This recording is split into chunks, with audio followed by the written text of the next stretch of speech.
जय राम जय राम जय जय राम सिया राम जय जय सिया राम। श्री तुलसीदास जी कहते हैं कि काकभुशुंडी जी ने गरुड़ जी से कहा, हे नाथ, हे पक्षीराज, आपके दर्शन से मैं कृतार्थ हो गया।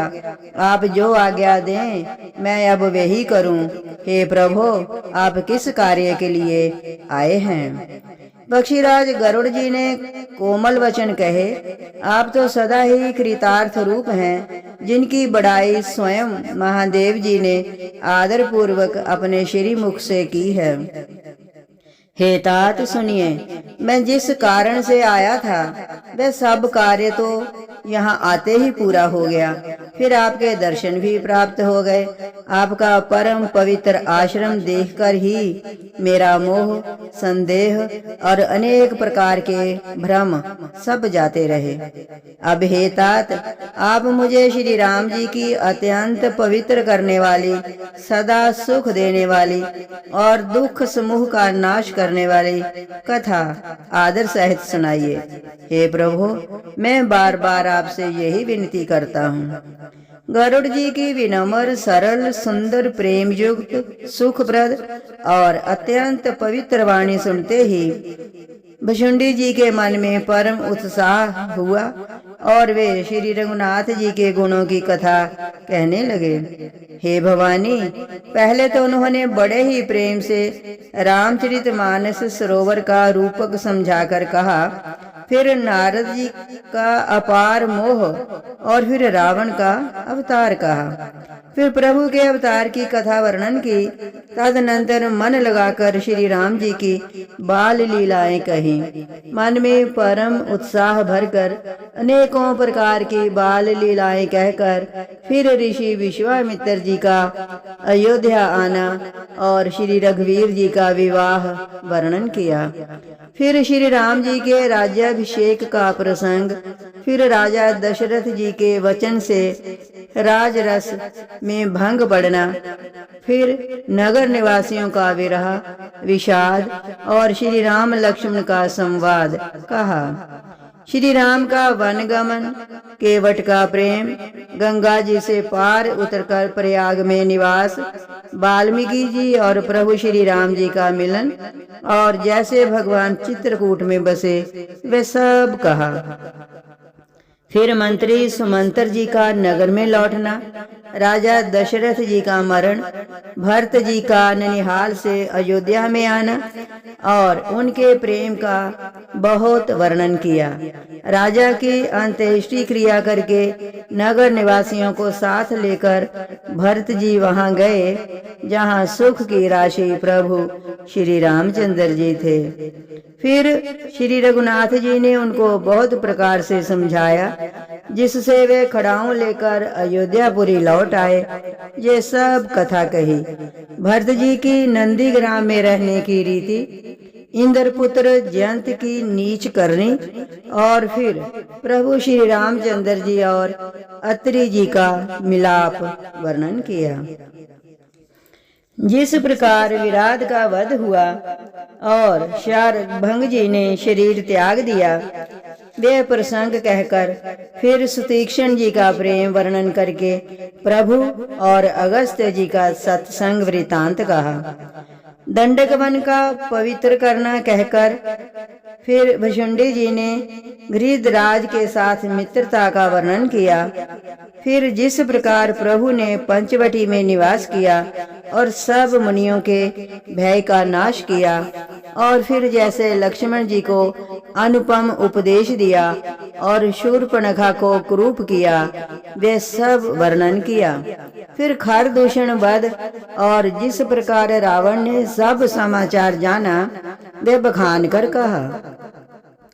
तथा जिस प्रकार रावण और मारीच की बातचीत हुई, वे सब उन्होंने कही।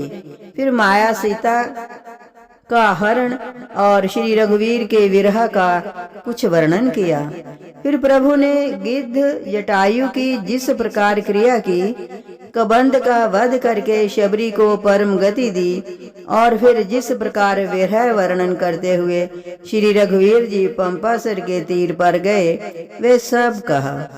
प्रभु और नारद जी का संवाद और मारुति के मिलने का प्रसंग कहकर फिर सुग्रीव से मित्रता और बाली के प्राण नाश का वर्णन किया। सुग्रीव का राज तिलक करके प्रभु ने प्रवर्षण पर्वत पर निवास किया, वह तथा वर्षा और शरद का वर्णन, श्री राम जी का सुग्रीव पर रोष और सुग्रीव का भय आदि प्रसंग कहे।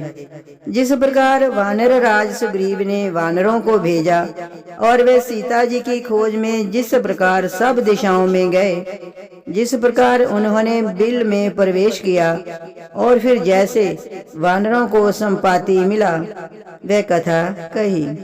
संपाति से सब कथा सुनकर पवन पुत्र हनुमान जी जिस तरह अपार समुद्र को लांघ गए, फिर हनुमान जी ने जैसे लंका में प्रवेश किया और फिर जैसे सीता जी को धीरज दिया, सो सब कहा। अशोक वन को उजाड़कर, रावण को समझाकर, लंकापुरी को जलाकर, फिर जैसे उन्होंने समुद्र को लांघा और जिस प्रकार सब वानर वहां आए, यहाँ श्री रघुनाथ जी थे और आकर श्री जानकी जी की कुशल सुनाई। फिर जिस प्रकार सेना सहित श्री रघुवीर जाकर समुद्र के तट पर उतरे और जिस प्रकार विभीषण जी आकर उनसे मिले, वह सब और समुद्र के बांधने की कथा उसने सुनाई। पुल बांधकर जिस प्रकार वानरों की सेना समुद्र के पार उतरी और जिस प्रकार वीर श्रेष्ठ बाली पुत्र अंगद दूत बनकर गए, वे सब कहा। फिर राक्षसों और वानरों के युद्ध का अनेकों प्रकार से वर्णन किया। फिर कुंभकर्ण और मेघनाथ के बल, पुरुषार्थ और संहार की कथा कही।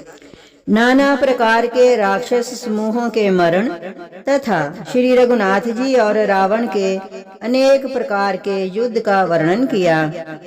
रावण वध, मंदोदरी का शोक, विभीषण का राज्याभिषेक और देवताओं का शोक रहित होना कहकर फिर सीता जी और श्री रघुनाथ जी का मिलाप कहा। जिस प्रकार देवताओं ने हाथ जोड़कर स्तुति की और फिर जैसे वानरों समेत पुष्पक विमान पर चढ़कर कृपा धाम प्रभु अवधपुरी को चले, वह कहा। जिस प्रकार श्री रामचंद्र जी अपने नगर अयोध्या में आए, वे सब उज्जवल चरित्र काकभुशुंडी जी ने विस्तार पूर्वक वर्णन किए। फिर उन्होंने श्री राम जी का राज्याभिषेक कहा।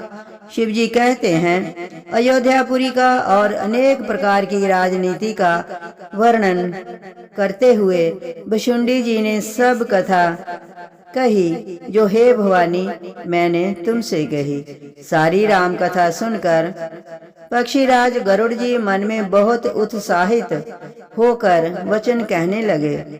श्री रघुनाथ जी के सब चरित्र मैंने सुने, जिससे मेरा संदेह जाता रहा।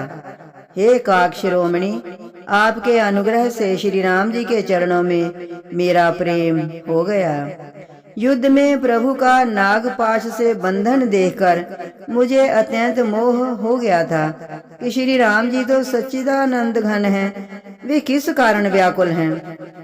बिल्कुल ही लौकिक मनुष्यों का सा चरित्र देखकर मेरे हृदय में भारी संदेह हो गया। मैं अब उस भ्रम को अपने लिए हित करके समझता हूँ। कृपा निधान ने मुझ पर ये बड़ा अनुग्रह किया। जो धूप से अत्यंत व्याकुल होता है, वही वृक्ष की छाया का सुख जानता है।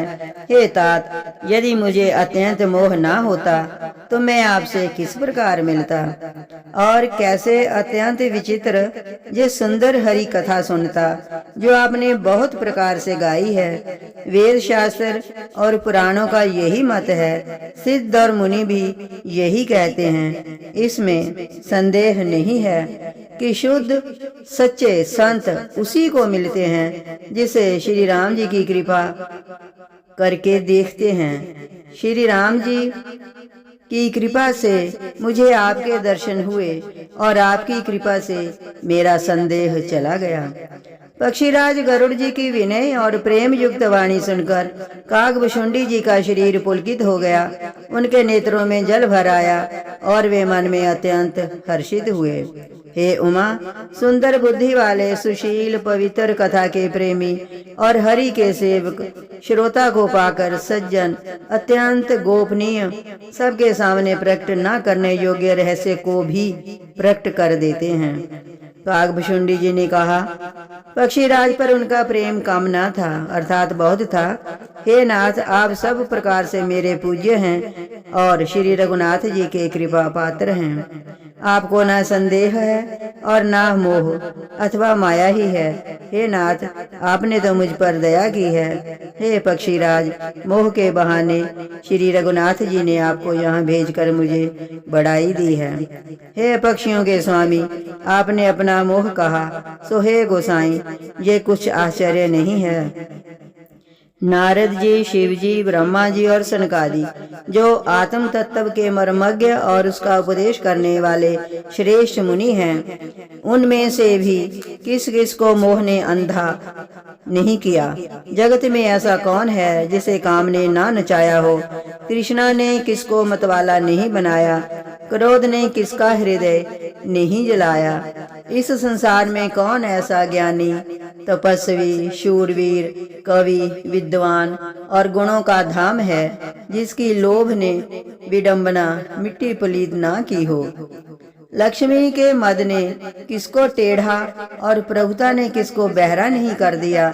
ऐसा कौन है जिसे मृगनयनी युवती स्त्री के नेत्र बाण ना लगे हों। राजताम आदि गुणों का किया हुआ सन्निपात किसे नहीं हुआ। ऐसा कोई नहीं है जिसे मान और मद ने अछूता छोड़ा हो। यौवन के ज्वर ने किसे आपे से बाहर नहीं किया। ममता ने किसके यश का नाश नहीं किया।